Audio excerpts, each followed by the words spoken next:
पकोड़े, समोसे, फ्राइज और ये आलू की तारी, ये दो किस्म की चटनियाँ। ये हमारे समोसे आ गए, ये आलू की तारी, दोबारा से आलू की तारी हो गई और ये चटनी हो गई खट्टी, इसमें प्याज भी शामिल है और ये मीठी चटनी और ये पकोड़े आ गए और ये फ्राइज आ गए। अब आएगा तड़का। वाह भाई वाह।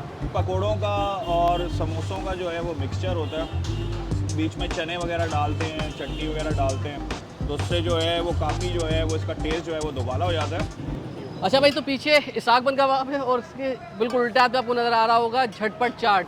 तो यहाँ बड़ी मशहूर है पाकिस्तान चौक ओल्ड सिटी एरिया, मगर इनके साथ साथ यहाँ पर एक और मशहूर है सलीम भाई की समोसा, पकोड़ा, फ्राइज़, सब चीज़ें मिलाकर कोई चाट बनती है जिसका नाम आज तक कभी किसी ने रख नहीं पाया कोई, क्योंकि ना ही ये चना चाट है ना ही ये समोसा चाट है। तो ये एक अलग कॉम्बिनेशन है और लोग बहुत पसंद करते हैं और यहाँ भी वैसा ही रश है। देखिए सारे लोग बैठ के खा रहे हैं जैसे दफातर की छुट्टियाँ होती हैं और यहाँ पर आके लोग मज़े मज़े से खाते हैं चटखारे लेकर। और हम भी देखते हैं कि भाई ऐसा क्या जायका है इस चाट के अंदर जो इतना लोगों को पसंद है। आजा वीडियो शुरू करते हैं।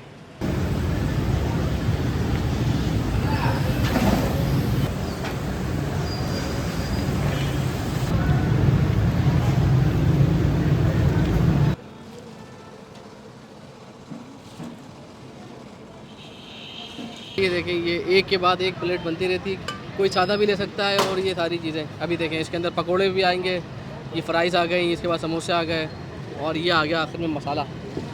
70 रुपये की प्लेट है भाई, ये 70 रुपये की भाई। देख, अस्सलाम वालेकुम भाई, क्या हाल चाल है, कैसे हैं आप? बिल्कुल ठीक जनाब, आप सुनाएं, आप कैसे हैं? अल्लाह का करम।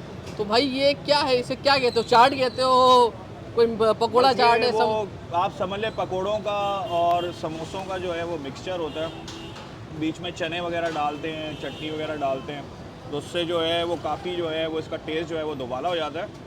तो मैं तो बेसिकली यहाँ पर आते जाते अक्सर खाते रहता हूँ। मैं बेसिकली वहाँ महमूदाबाद में होता हूँ, लेकिन मैं महमूदाबाद से यहाँ खाने के लिए आते हैं यार। इसमें क्या क्या डला हुआ पहले ये बताएं यार।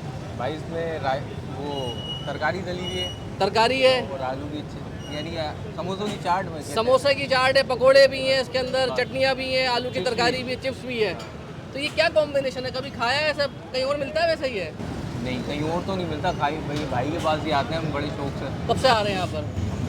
तकरीबन 3-4 साल हो गए वहाँ। 3-4 साल हो गए। जब भी शाम में मूड बनता है हम यहीं आते हैं। ये जायका कैसा है यार, मतलब ऐसा बेहतरीन है? आप भी खा के देखें, बहुत अच्छा लगता है। अस्सलाम वालेकुम भाईजान। वालेकुम सलाम भाई, कैसे हैं आप? अल्लाह का करम। भाई ये सलीम चाट क्या है भाई? ये पकोड़ा चाट है, चना चाट है, ये समोसा चाट है, क्या चाट है ये? ये समोसा चाट है, मिक्स समोसा चाट। मिक्स समोसा चाट। तो उसमें क्या क्या डलता है? समोसे, पकोड़े, फ्राइज। पकोड़े, समोसे, फ्राइज और ये आलू की तारी, ये दो किस्म की चटनियाँ, ये दो सब किस्म की डलता है। चटनी कितने है। की प्लेट हो गई ये? ये 70 रुपए की प्लेट है और 100 रुपए की प्लेट है। ये कितने वाली बन रही है? ये 70 वाली इसमें है। 2 समोसे आ गए। जी। अब क्या आएगी इसमें? आलू की इसमें तारी आलू की तरकारी और ये क्या है? चटनी है, ये मीठी चटनी, ये मीठी चटनी आ गई, ये फ्राइज। ये फ्राइज आ गए और ये चाट मसाला आप लोगों का। जी। और उसके बाद पकोड़े नहीं आ रहे इसमें? ये 70 वाली है, इसमें पकोड़े नहीं है। पकोड़े कितने वाली पे हैं? शाही पकोड़े 100 वाली में? पकोड़े 100 वाली है। अच्छा, पकोड़े 100 वाली पे। तो ये है किस जगह पर? ये पाकिस्तान चौक। पाकिस्तान चौक। टाइमिंग क्या होती है आपकी? सुबह 12 से रात 8 बजे तक। सुबह 12 से रात 8 बजे तक। और ऐसा ही माशाल्लाह रश लगा रहता है? जी। अच्छा। तो कहाँ से लोग आते हैं खाने के लिए? अल्लाह के बंदे जहाँ जहाँ से दिल करे वहाँ से आ रहे हैं। जहाँ से दिल करे खाने के लिए आते रहते हैं। तो ऐसा कहीं और मिलता है कहीं और उसके अलावा इस तरह का चीज़ कोई और बनाता है? मतलब हमने देखा नहीं था कराची में इस ये तरह। बहुत कम है। बहुत कम है। आपकी। एक 100 वाली बनाए हमारे लिए। अच्छा जी। एक 100 वाली बनाए ज़रा, देखें भाई 100 वाली बना के देखते हैं।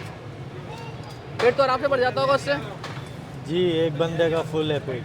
फुल पेट भर जाएगा एक बंदे का भाई। ये हमारे समोसे आ गए, 2 समोसे के बाद ये आलू की तारी, दोबारा से आलू की तारी हो गई और ये चटनी हो गई खट्टी, इसमें प्याज भी शामिल है और ये मीठी चटनी और ये पकोड़े आ गए और ये फ्राइज़ आ गए। अब आएगा तड़का। वाह भाई वाह। चलो जी, ये तैयार हो गई हमारी है, गर्मा गर्म हो रही है भाई ये। बिस्मिल्लाहिर्रहमानिर्रहीम। तो भाई ये आ गई सलीम भाई की समोसा, पकोड़ा, फ्राइज़, मिक्स चाट, आप इसको जो भी नाम कहें। तो पहले हम ज़रा पकोड़े ना चख लें। पकौड़ों में प्याज नहीं है, ये बगैर पकौड़े के, ये बेसन के पकौड़े हैं टोटल ये। प्राइस भी एक जो आम जगह मिलती है उससे थोड़ी कम ही है, मतलब अब जी ज़रा ये मिक्स कर लें तो भाई ज़रा ये ऐसे आपने ऐसे तोड़ तोड़ के खाना है। ये ज़रा मुश्किल काम है लेकिन करना पड़ेगा आपको। ये देखेंगे आपने मिक्सचर सही से करना है भाई, तभी जाके जायका आएगा इसका। ये बन गया भाई ये पूरा बड़ा वाला। ये देखें इसमें फ्राइज़ भी है, पकोड़े भी हैं, समोसा भी है, चटनियाँ भी हैं। मैं अभी तक समझने की ना कोशिश कर रहा हूँ कि गया क्या है, मतलब मुझे ना अभी तक कुछ जायका समझ में नहीं आया इसका। पकोड़े समोसे मिक्स करके और इसमें फ्राइज़ मिक्स करके आलू का जायका ज़्यादा स्ट्रॉन्ग हो गया क्योंकि समोसों के अंदर भी आलू ज़्यादा है और फ्राइज़ है। चटनियाँ बहुत ज़्यादा इतनी अच्छी नहीं लगी मुझे, लेकिन कीमत के लिहाज से 100 रुपये के लिहाज तो सही लग रहा है। आदमी का एक आराम से पेट भर जाएगा। ज़रा मिला के खा ही लेते हैं ना, सही सही है। ये देखें भाई, आए ज़रा एक और बार आखिरी ट्राई करेंगे। ये बन गया भाई यार, सोचो है मतलब बहुत आला नहीं है, रश ज़रूर है, लोगों को पसंद आता है कॉम्बिनेशन, अपनी अपनी पसंद की बात है। मगर मुझे ये कॉम्बिनेशन अब तक समझ में नहीं आया। पकोड़े समोसे फ्राइज़ चटनियाँ वगैरह मिक्स करके आलू की तरकारी करके एक अलग कॉम्बिनेशन ज़रूर बना होगा, लेकिन मज़ेदार नहीं लग रहा मुझे वैसे। अगर चटनियाँ अच्छी जानदार होती ना तो ये बहुत ज़्यादा मदद कर सकती थी। इसमें ज़्यादा खेल चटनियों का ही होता है, मगर क्वांटिटी के लिहाज से, जायके के लिहाज से एक बंदे का आराम से पेट भर जाएगा। ऐसा नहीं है कि आप ट्राई नहीं कर सकते, बिल्कुल ट्राई कर सकते हैं। जायका ठीक है, ठीक ठाक है बल्कि, मगर ऐसा नहीं है कि मैं आपसे कहूँगा यार इसके लिए हाई रिकमेंड। जैसे सामने जो अब बड़ी मशहूर है झटपट चाट, वो उसे कराची की फ्रोज़न चाट भी कहते हैं हम। तो सामने वाली चाट के लिए मैं ज़रूर कहूँगा कि आइएगा। इसाक बन कबाब है बिल्कुल सामने, उसके लिए मैं बिल्कुल कहता हूँ कि रिकमेंड है, हाईली रिकमेंड है कि आप आएँ। मगर इसके लिए नहीं कह रहा, कभी गुजर रहे हैं पाकिस्तान चौक से तो आप आ सकते हैं। इसकी Google location, pin location description में मौजूद होगी, आप वहाँ से भी आ सकते हैं। अपना ख्याल रखिएगा, अल्लाह हाफ़िज़।